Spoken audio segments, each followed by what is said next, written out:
ನೀವು ಈ 20 ತಪ್ಪುಗಳನ್ನು ಮಾಡಿದರೆ ಬಡತನ ದಾರಿದ್ರ್ಯ ಬಾರದೇ ಇರದು. ಈ ಬಡತನವೆಂಬುದು ನಮ್ಮ ಸೋಮಾರಿತನದಿಂದ ಮಾತ್ರವಲ್ಲ, ನಾವು ಮಾಡುವ ಕೆಲವೊಂದು ತಪ್ಪುಗಳಿಂದಲೂ ಬಡತನ ಬರುತ್ತದೆ. ಬಡತನವನ್ನು ಯಾರು ಇಷ್ಟಪಡುವುದಿಲ್ಲವಾದರೂ ನಾವು ಮಾಡುವ ಈ ಎಲ್ಲ ತಪ್ಪುಗಳು ನಮ್ಮನ್ನು ಬಡವರನ್ನಾಗಿ ಮಾಡುತ್ತದೆ. ಬಡತನವನ್ನು ಯಾರು ಇಷ್ಟಪಡುವುದಿಲ್ಲವಾದರೂ ನಾವು ಮಾಡುವ ಈ ಎಲ್ಲ ತಪ್ಪುಗಳು ನಮ್ಮನ್ನು ಬಡವರನ್ನಾಗಿ ಮಾಡುತ್ತದೆ. ಹಣದ ಸಂಕಷ್ಟವನ್ನು ಎದುರಿಸುವಂತೆ ಮಾಡುತ್ತದೆ. ನಾವು ಎಷ್ಟೇ ಹಣವನ್ನು ಸಂಪಾದಿಸಿದರೂ ಈ ಎಲ್ಲ ತಪ್ಪುಗಳಿಂದ ಆ ಹಣವೆಲ್ಲ ದುಡಿದು ಕೂಡ ವ್ಯರ್ಥವೆನಿಸಿಕೊಳ್ಳುತ್ತದೆ. ಇಂತಹ ತಪ್ಪುಗಳು ನಮಗೆ ತಿಳಿದೋ ಅಥವಾ ತಿಳಿಯದೆಯೋ ಆಗಿರಬಹುದು. ನಾವು ಮಾಡುವ ಯಾವೆಲ್ಲ ತಪ್ಪುಗಳಿಂದ ಬಡತನ ಬರುತ್ತದೆ ಎಂಬುದನ್ನು ತಿಳಿದುಕೊಳ್ಳಲು ಈ ವಿಡಿಯೋವನ್ನು ಸಂಪೂರ್ಣವಾಗಿ ನೋಡಿ. 1. ಪ್ರತಿನಿತ್ಯ ನಾವು ಸ್ನಾನ ಮಾಡುವುದರಿಂದ ನಮ್ಮ ದೇಹ ಮಾತ್ರವಲ್ಲ, ಮನಸ್ಸು ಕೂಡ ಹೊಸ ಚೈತನ್ಯವನ್ನು ಪಡೆದುಕೊಳ್ಳುತ್ತದೆ. ಲಕ್ಷ್ಮೀ ದೇವಿಯು ಯಾವ ವ್ಯಕ್ತಿ ಶುದ್ಧನಾಗಿರುತ್ತಾನೋ, ಸ್ವಚ್ಛವಾಗಿರುತ್ತಾನೋ ಅವನಿಗೆ ಧನ ಸಂಪತ್ತನ್ನು ಕರುಣಿಸಲು ಬಯಸುತ್ತಾಳೆ. 2. ಮನೆಯಲ್ಲಿ ಪದೇ ಪದೇ ಕಲಹಗಳು, ಕುಟುಂಬ ಸದಸ್ಯರ ನಡುವೆ ಭಿನ್ನಾಭಿಪ್ರಾಯಗಳು ಇರುವುದು ಲಕ್ಷ್ಮೀ ದೇವಿಗೆ ಇಷ್ಟವಾಗುವುದಿಲ್ಲ. ಲಕ್ಷ್ಮೀ ದೇವಿ ಶಾಂತವಾದ ಮನೆಯಲ್ಲಿ, ಸಾಮರಸ್ಯ ಇರುವ ಮನೆಯಲ್ಲಿ ನೆಲೆಸಲು ಬಯಸುತ್ತಾಳೆ. 3. ಪದೇ ಪದೇ ನಿಮ್ಮ ಹಲ್ಲುಗಳನ್ನು ನೀವೇ ಕಚ್ಚಿಕೊಳ್ಳುವುದು, ತುಟಿಗಳನ್ನು ಕಚ್ಚಿಕೊಳ್ಳುವುದರಿಂದ ದಾರಿದ್ರ್ಯ ಬರುತ್ತದೆ. 4. ಮುಸ್ಸಂಜೆ ಸಮಯದಲ್ಲಿ ಮನೆಯನ್ನು ಕತ್ತಲೆಯಾಗಿ ಇಟ್ಟುಕೊಳ್ಳುವುದು, ಇದರಿಂದ ಮನೆಯಲ್ಲಿ ನಕಾರಾತ್ಮಕತೆ, ಬಡತನ ನೆಲೆಯಾಗುತ್ತದೆ. ಮುಸ್ಸಂಜೆಯಾಗುತ್ತಿದ್ದಂತೆ ಮನೆಯಲ್ಲಿ ದೀಪವನ್ನು ಬೆಳಗಿಸಬೇಕು. ಮನೆಯ ಹೊರಗೆ ತುಳಸಿಯ ಬಳಿ ತುಪ್ಪದ ದೀಪವನ್ನು ಹಚ್ಚಿಡಬೇಕು. 5. ಕೊಳಕು ಹಾಗೂ ಹರಿದ ಬಟ್ಟೆಯನ್ನು ಧರಿಸುವುದರಿಂದಲೂ ಹಣದ ಸಮಸ್ಯೆ, ದಾರಿದ್ರ್ಯ ನಮ್ಮನ್ನು ಸೇರಿಸಿಕೊಳ್ಳುತ್ತದೆ. ಯಾವಾಗಲೂ ನಾವು ಶುದ್ಧವಾದ ಬಟ್ಟೆಯನ್ನು ಧರಿಸಬೇಕು. ಹೊಸ ಬಟ್ಟೆಯನ್ನು ಪ್ರತಿನಿತ್ಯವೂ ಧರಿಸಲು ಸಾಧ್ಯವಿಲ್ಲ, ಆದರೆ ಶುಚಿಗೊಳಿಸಿದ ಬಟ್ಟೆಯನ್ನು ಧರಿಸಬಹುದು. 6. ನಮ್ಮ ಹಿರಿಯರು ಮುರಿದ ಅಥವಾ ತುಂಡಾದ ಬಾಚಣಿಕೆಯಿಂದ ತಲೆಯನ್ನು ಬಾಚಿಕೊಳ್ಳಬಾರದು ಎಂದು ಹೇಳಿದ್ದಾರೆ. ಅದರಲ್ಲೂ ಸುಮಂಗಲೆಯರಂತೂ ಇಂತಹ ತಪ್ಪುಗಳನ್ನು ಮಾಡಲೇಬಾರದು. 7. ಪ್ರತಿನಿತ್ಯವೂ ನಾವು ದೇವರ ಪೂಜೆಯನ್ನು ಮಾಡುವ ರೂಢಿಯನ್ನು ಬೆಳೆಸಿಕೊಂಡಿರುತ್ತೇವೆ.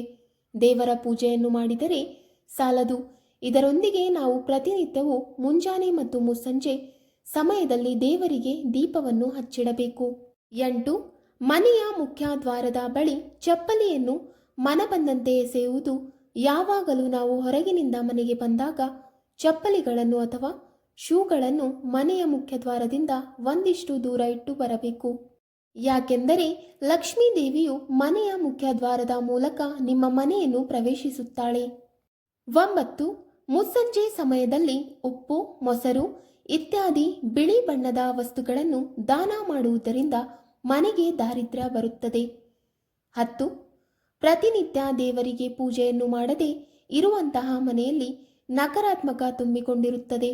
ಯಾವ ಮನೆಯಲ್ಲಿ ಕಾಲ ಕಾಲಕ್ಕೆ ದೇವರಿಗೆ ಪೂಜೆ ಪುನಸ್ಕಾರಗಳು ನಡೆಯುತ್ತಿರುತ್ತದೆಯೋ ಅಂತಹ ಮನೆಯಲ್ಲಿ ಲಕ್ಷ್ಮಿ ವಾಸವಾಗಿರುತ್ತಾಳೆ. 11. ಇನ್ನು ಕೆಲವೊಂದು ಮನೆಯ ಮಹಿಳೆಯರಿಗೆ ಅಡುಗೆ ಮನೆಯಲ್ಲಿ ಅಥವಾ ಅಡುಗೆ ಮಾಡುವಾಗ ತಲೆ ಬಾಚುವ ಕೆಟ್ಟ ಅಭ್ಯಾಸವಿರುತ್ತದೆ. ಇದು ನಾವು ತಾಯಿ ಅನ್ನಪೂರ್ಣೇಶ್ವರಿಗೆ ಮಾಡುವ ಅವಮಾನದ ರೂಪವಾಗಿದೆ. 12. ಮುರಿದು ಹೋದ ಅಥವಾ ಒಡೆದ ಕನ್ನಡಿಯಲ್ಲಿ ಮುಖವನ್ನು ನೋಡುವುದು. ಮನೆಯಲ್ಲಿ ಕನ್ನಡಿ ಒಡೆದಿದ್ದರೆ ಅದನ್ನು ಮೊದಲು ಮನೆಯಿಂದ ಹೊರಗೆ ಹಾಕಬೇಕು.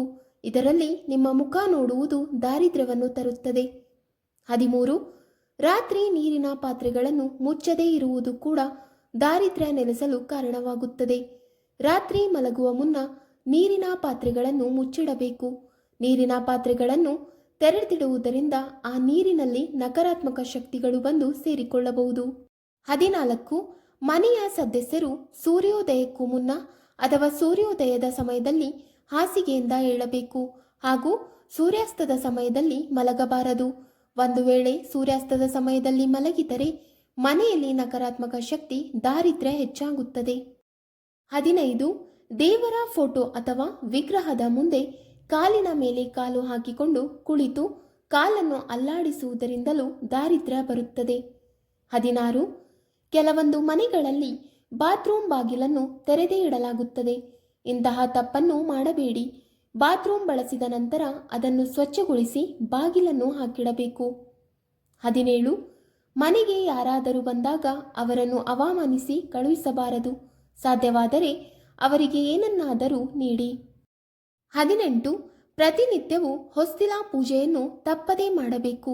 ಏಕೆಂದರೆ ಹೊಸ್ತಿಲ ಮೇಲೆ ಮಹಾಲಕ್ಷ್ಮಿ ಮತ್ತು ದರಿದ್ರ ಲಕ್ಷ್ಮಿ ಇಬ್ಬರೂ ನೆಲೆಸಿರುತ್ತಾರೆ. ಅಂತಹ ಸಮಯದಲ್ಲಿ ಹೊಸ್ತಿಲನ್ನು ಗೌರವಿಸದೇ ಇದ್ದರೆ ದರಿದ್ರ ಲಕ್ಷ್ಮಿಯು ನಿಮ್ಮ ಮನೆಯನ್ನು ಪ್ರವೇಶಿಸುತ್ತಾಳೆ. 19. ಮನೆಯ ಸ್ತ್ರೀಯರ ಕಣ್ಣಿನಲ್ಲಿ ನೀರು ಹಾಕಿಸದಿರಿ. ಯಾವ ಮನೆಯಲ್ಲಿ ಸ್ತ್ರೀ ಅಥವಾ ಮಹಿಳೆ ಕಣ್ಣೀರನ್ನು ಹಾಕಿರುತ್ತಾಳೋ ಆ ಮನೆ ಉದ್ಧಾರವಾಗುವ ಸಾಧ್ಯತೆಯೇ ಇರುವುದಿಲ್ಲ. 20. ಮನೆಯಲ್ಲಿ ಯಾವಾಗಲೂ ಅರಶಿಣ, ಕುಂಕುಮ ಮತ್ತು ಉಪ್ಪು ಸೇರಿದಂತೆ ಅಡುಗೆ ಮನೆಯ ಡಬ್ಬಗಳು ಖಾಲಿಯಾಗದಂತೆ ನೋಡಿಕೊಳ್ಳಿ. ಡಬ್ಬಗಳು ಖಾಲಿಯಾಗುತ್ತಿದ್ದಂತೆ ಅದರಲ್ಲಿ ಏನನ್ನಾದರೂ ತುಂಬಿಸಿ ಇಡಿ, ಖಾಲಿ ಬಿಡಬೇಡಿ. ವೀಕ್ಷಕರೇ, ನಿಮಗೆ ಈ ಮಾಹಿತಿ ಇಷ್ಟವಾದಲ್ಲಿ ವಿಡಿಯೋಗೆ ಲೈಕ್ ಮಾಡಿ, ಶೇರ್ ಮಾಡಿ ಹಾಗೂ ಕಮೆಂಟ್ ಮಾಡಿ. ಇಂತಹ ಮುಂದಿನ ವಿಡಿಯೋಸ್ಗಳಿಗಾಗಿ ನಮ್ಮ ಚಾನಲನ್ನು ಸಬ್ಸ್ಕ್ರೈಬ್ ಮಾಡಿ. ಧನ್ಯವಾದಗಳು.